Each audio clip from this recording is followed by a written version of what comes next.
Yo, what up, my UB tubies? Alright, so right now you want to know about the trucking industry in Virginia, 7 cities known as Tidewater, Norfolk, Portsmouth, Chesapeake, Virginia Beach, Hampton, Newport News. Well, right now, I'm getting on 264 East. I'm going to the empty yard. Right now, I'm going to the empty yard, so I can drop off this 40-foot container, and then I gotta go to VIG and pick up a load, take that back to Amazon warehouse, drop it and do it all over again. Well, this is actually my 3rd round for the day. It's 10 o'clock. I started this morning. I got in port about 6 o'clock this morning. This is my 3rd round. So, the ports in Virginia, man, they move pretty good. A lot better than they used to now that they got this appointment system. You gotta have an appointment to go in there now. Like, a lot of people don't like the appointment system, but most people is resistant to change. Cause they was here, like I was here, man, when all this stuff was different, man. Like when PMT was open, it was just it was just a different experience, man. It was horrible. It was a lot better, like 1,000 times better than when I first started running these ports back in 09. So now they got the appointment system. You go in by appointment.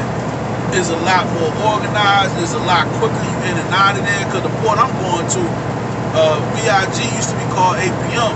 Like you would have to take a lunch in there with you, man. You might get in there 8 o'clock and not leave out till 1 or 2. You know what I'm saying? Like it was. I'm not exaggerating. Like it was really that bad.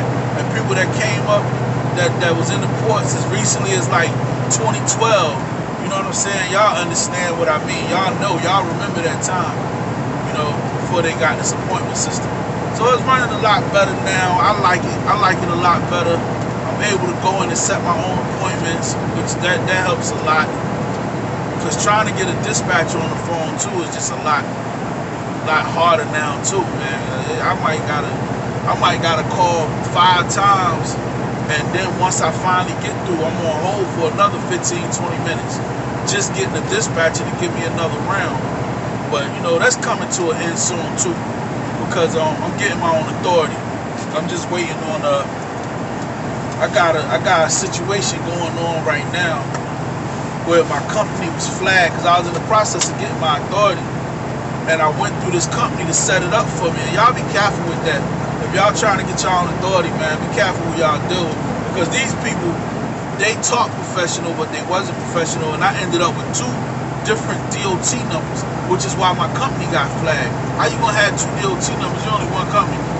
Let's look into this. So I started getting vetted, and like, yo, this is 3 years later. This is back in 2018. You know what I'm saying? I'm still under vet. You know what I mean?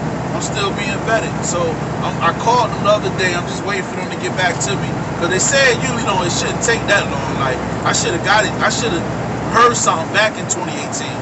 So I don't want to make it seem like, this is just a regular, like everybody gonna have to wait 3 years. My situation and circumstance was different for whatever reason, I don't know. That's why I'm waiting to hear back from them. So, I'm not gonna have to worry about dispatches once my authority come through, because I'm about to be my own man, my own boss, and book my own loads, run my own lanes. Back to the ports. They run a lot smoother now. I do a lot of running out of VIG. I do a lot of running out of NIT. Those are like the basic ports. And I go to the empty yard a lot, every day just about, at some point. If I'm lucky, I get an in and out where I can get a load going into VIG, to get a empty going into VIG and get a load coming out. Those are the great days. But most of the time, I'm taking the empty to the PY, to the empty yard, and then I'm taking the chassis to VIG, getting the load, and going back to the warehouse. So yeah, I decided I'm gonna let y'all ride with me and actually see what it's like. You know what I'm saying? I'm getting off on the MLK, the Martin Luther King Expressway. They just built this. This is new, and I want y'all to notice this curve coming up, right? Because when they first built this, trucks stayed flipping over. I don't mean to laugh because it's not funny, man, but like, yo, when I say this curve we about to go into, a trucker hit this curve and just fall on his side. Like, I don't know what drivers was doing, man. I think one of the reasons that it doesn't happen anymore, well, one reason is because, you know, a lot of us local drivers, we're aware of this curve now. So, like, we know that even though it look like it don't look too bad, you really gotta slow down going through it, because you will be on your side. A lot have. Another thing is when you first hit this curve, when they first put it up, I think the speed limit was like 40. You know what I'm saying? Or 45 or something like that. And then like this curve that we in right now, where they got these yellow arrows, this will be, they done rebuilt this wall I don't know how many times, this Jersey wall, because people kept falling on it, or you know what I'm saying, hitting it or whatever. So they lowered the speed limit, and you know, I haven't seen a truck flip over in probably the last couple months. So it's better, whatever they did, if it works now, because the trucks don't flip over no more. So that's a good thing. Right now I'm about to get off on High Street. I'm out here in Portsmouth, Virginia,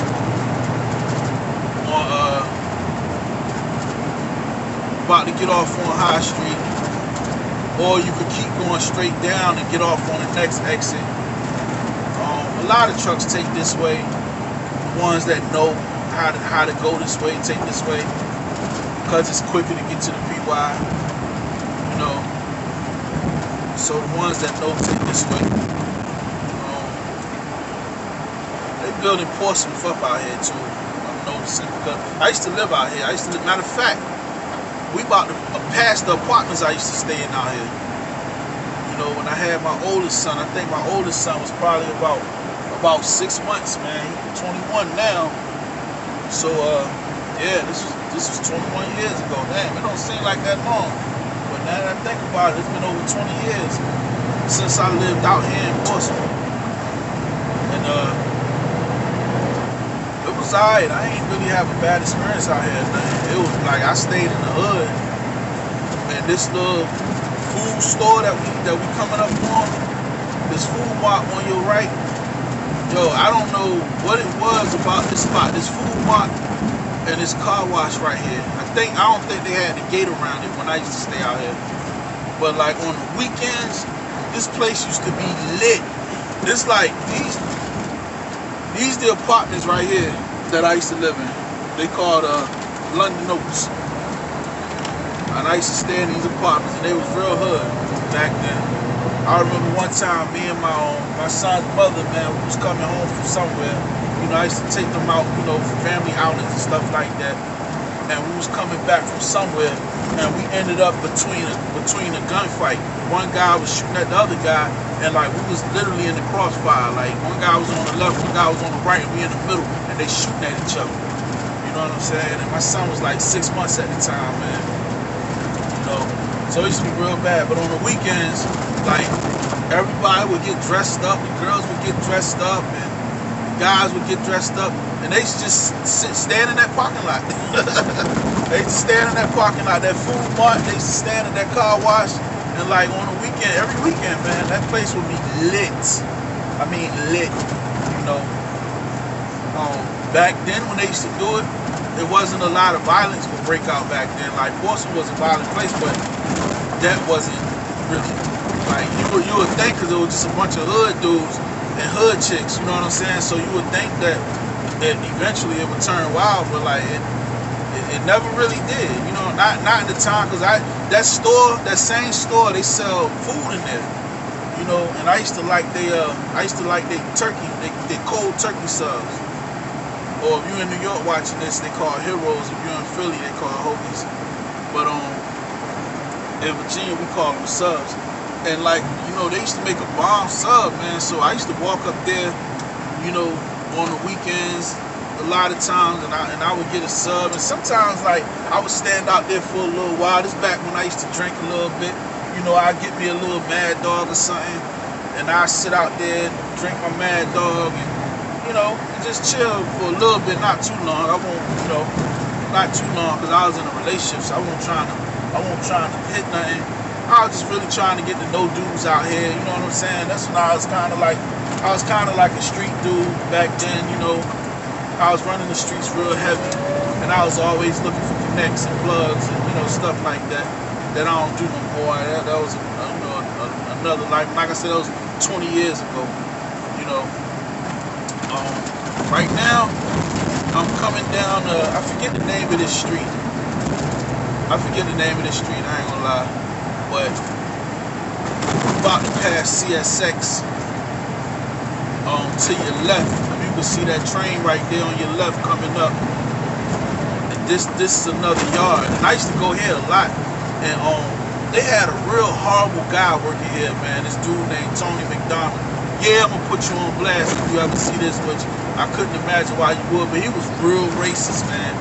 And you know, he had said some stuff to me one time, and I jumped out the truck, and I hemmed him up, man. Like, yo, man, what you think you're talking to? I dragged you. You know, I was young when this is back in like 09, maybe 2010 or something. When I got in the truck, I was a little younger then. I had a little bravado, and you know, I ain't like being disrespected, and he was very, very disrespectful, man. Like, one thing about here in Virginia, a lot of the local trucking guys are black. You know, I don't know what the white guys are doing, man. They, you know, maybe they run the road or something. Not saying no white guys do this. You got a lot of them out here, but 80% of the truckers you see running local gonna be black.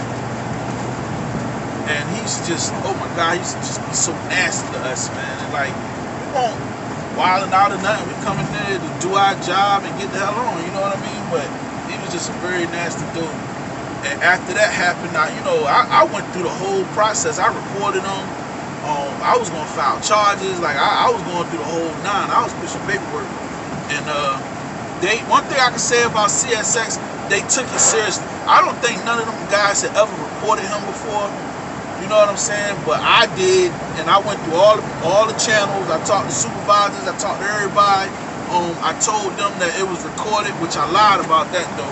It wasn't recorded. You know what I'm saying? But I told them it was. Alright, we turning into the PBCY right now. This is all the empty containers right here. You know, this is the empty yard. Turning into the empty yard. And we in luck because it's actually empty today. Usually this should be, this stuff be packed all the way up to the gate. You know what I'm saying? But, you know, it's actually pretty empty today. So, you know, that's good, because I got a 10 to 11 appointment. It's 10:30 now. Your appointment you can go in either a half hour before or a half hour after. So I could have went in at 9:30 and I could go in up to 11:30, because you know, that's how it go. You get a half hour either way, you know, because you know, like with truckers, sometimes you get held up at the last spot, and you know, they understand that, so they give us some leeway.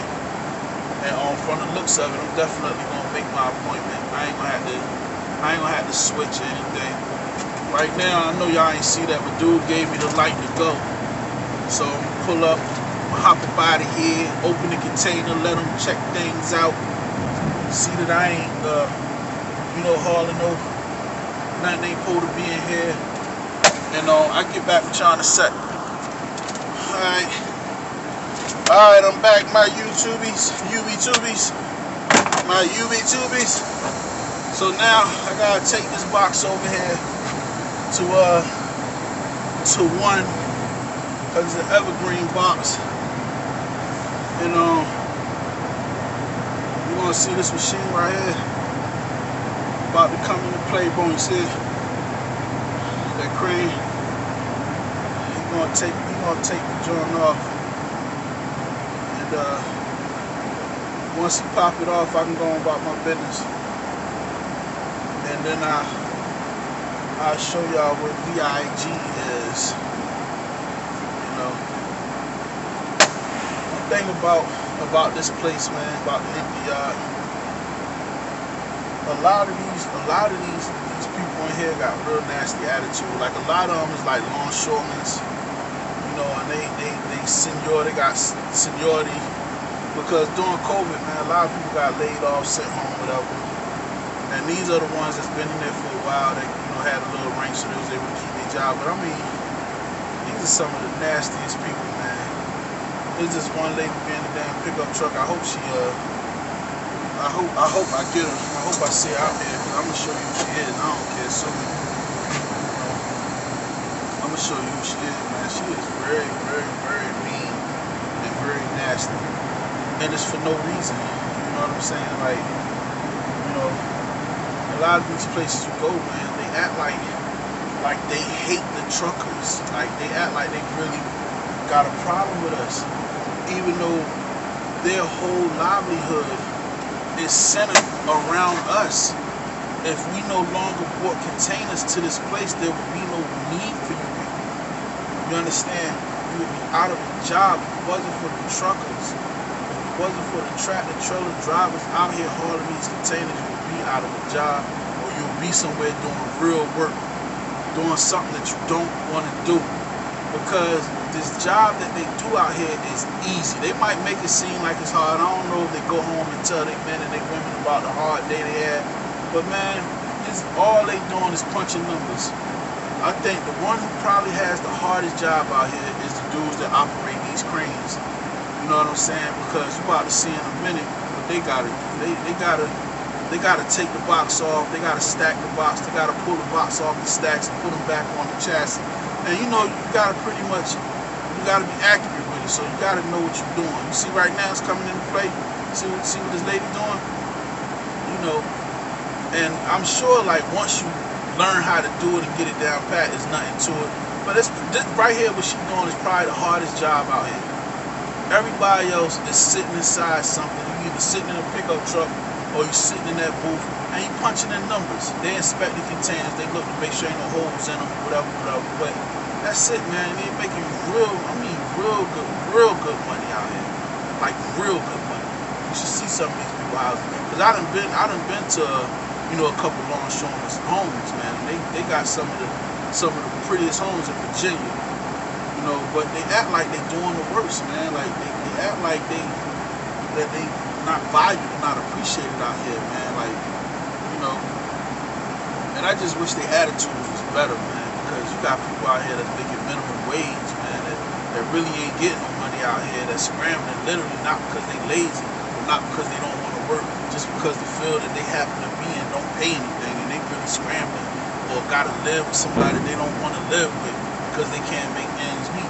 You know what I'm saying? You got people out here doing this gravy work that act like they getting hung and tortured out here, and it really grinds my gears. Like, that they act like, alright, she done took the box off my back. I know y'all ain't see that, because but she done took the box off.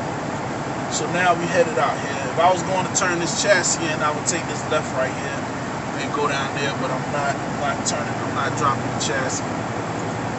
So I'm about to shoot over here to going over some bumps. I'm about to shoot over here to BIG.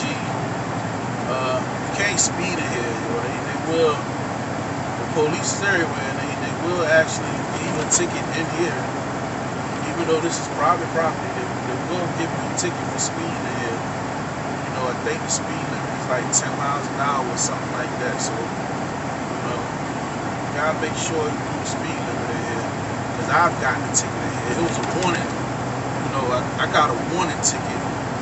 But, a ticket is a ticket. Even a warning on your record, believe it or not. So, y'all gotta be careful when y'all coming in and out of here.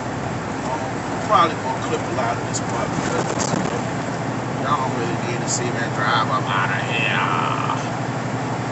But yeah, so this pretty much is the everyday life of a container hauler, what they call intermodal trucker. That's the official name of a lot of people. Even a lot of the drivers that haul containers, they don't actually know the name of what they do. You know what I'm saying? If you haul containers, you're called an intermodal tractor trailer driver. You're intermodal driver. If you're owner operator, then you're intermodal owner operator. If you're a company driver, then you're intermodal truck driver. That just means intermodal means hauling containers. That's all. But a lot of people don't know that that's actually their job title. You know, you see them over there, y'all probably can't see them. Police sitting over there with that white truck just covered up where he at. He right behind that white truck with the hamburger sub container. Yeah, they be in here, man. They be in here and they will write you a ticket because you don't see them. Just like on the street. You don't see them, man. They be all up in the cut, camouflage and stuff. You know, you don't see them, so you just gotta assume they everywhere. I drive like police behind me. That's how I drive. I drive like they right behind me. Everywhere I go, whether I see them or not, I just drive like they behind me. But one thing about it, man, they say driving is a privilege, but it's a privilege most people, man. You know, unless you live in a big city like New York or something, where you don't really need public transportation. Shit, you don't have no car, man. Especially, you need a car in Virginia. I didn't put that in my VA blog, but that's something else that I would have put in there. I might go back and I don't know, somehow edit and put that in Virginia, you want to have a car. And I didn't talk about really the bad part of Virginia either. You know what I'm saying? I just talked about like the good stuff. Because even though I'm moving, you know what I'm saying, I'm moving to Florida, I do like it here. You know what I'm saying? I just want to venture out, man, like to see what else is out there. I've always had an adventurous spirit.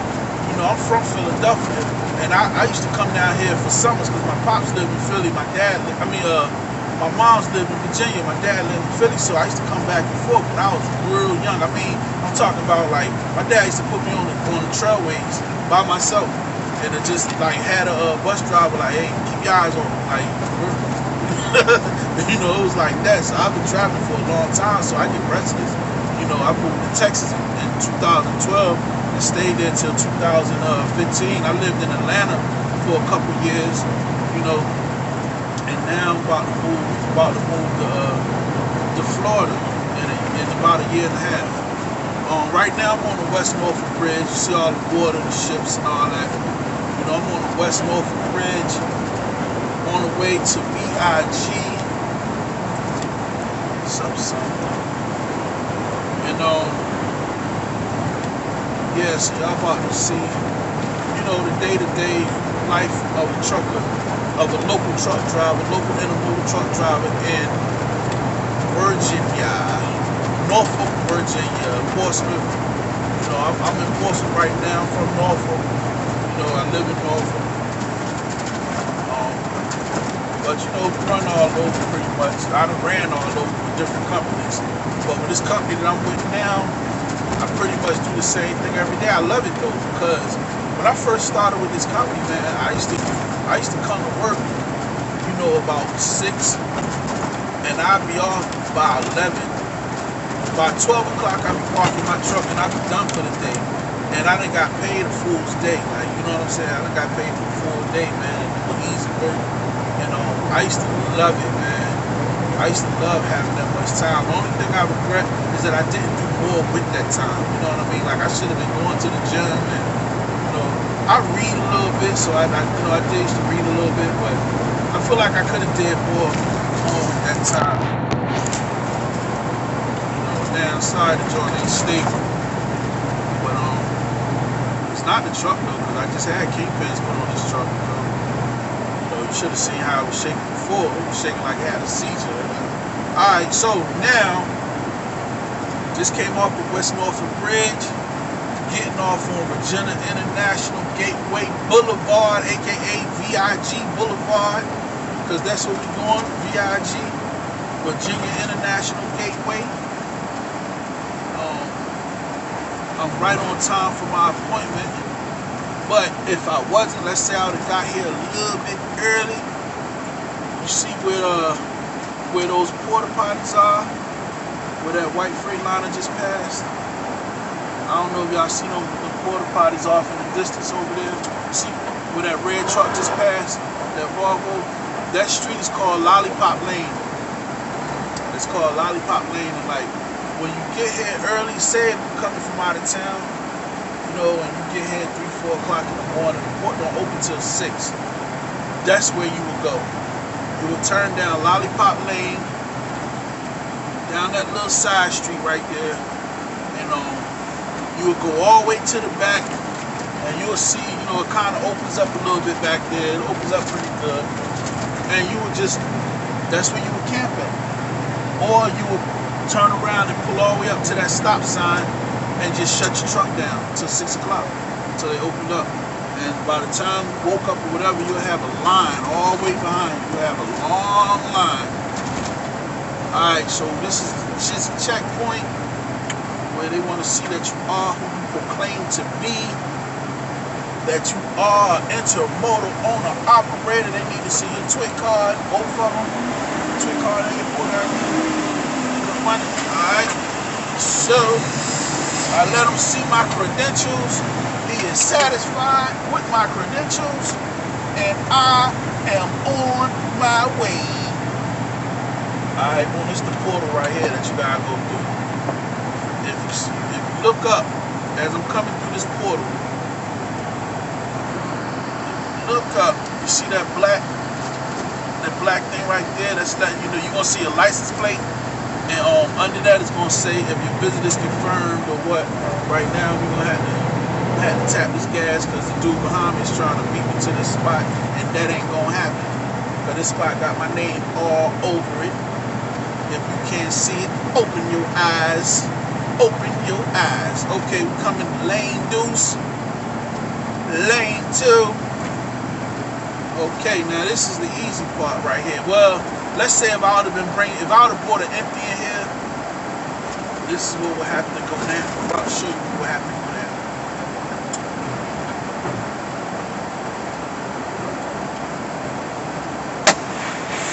Alright, so I'm swipe my badge